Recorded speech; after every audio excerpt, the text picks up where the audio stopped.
Normative Affectivity as the Foundation of Domestic Authority in the Digital Society by Núñez-Ladevéze, Margarita Núñez Canal, and José Antonio Irisarri. Parental authority requires a hierarchy and the child's subjection to the will of the parents.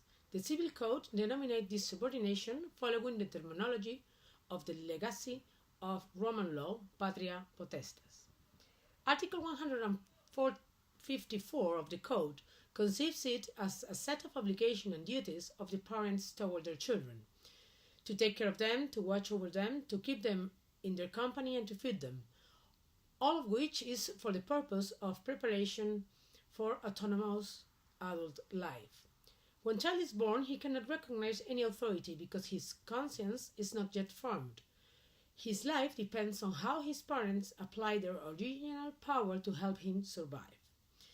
The care, protection, and affection aim to ensuring that the child can avail himself of this support serve to legitimate this domestic authority.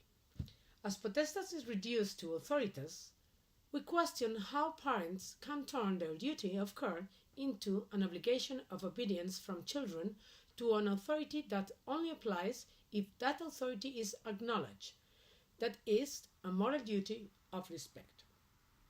As the compensation for this management is no more than affective relationship between parents and children, affectivity is the foundation of moral authority in the digital society.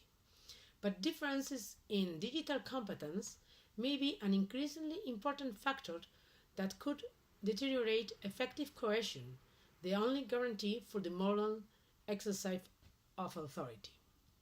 This research is aimed at determining whether or not such deterioration occurs and if differences in digital training can undermine the moral authority of parents.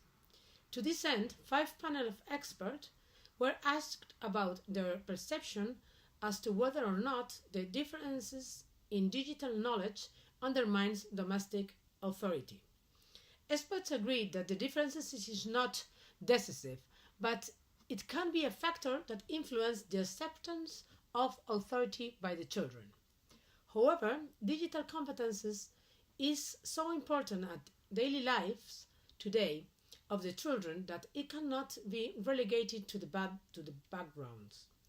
Preventing the occurrence of such distancings depends on moral factors, since parental authority itself is considered to possess moral ascendancies. In order to effectively to fulfill its function of creating a foundation of moral authority, it is necessary that the conduct of parents conform to the norms generated by the affective process of guarding and protecting children.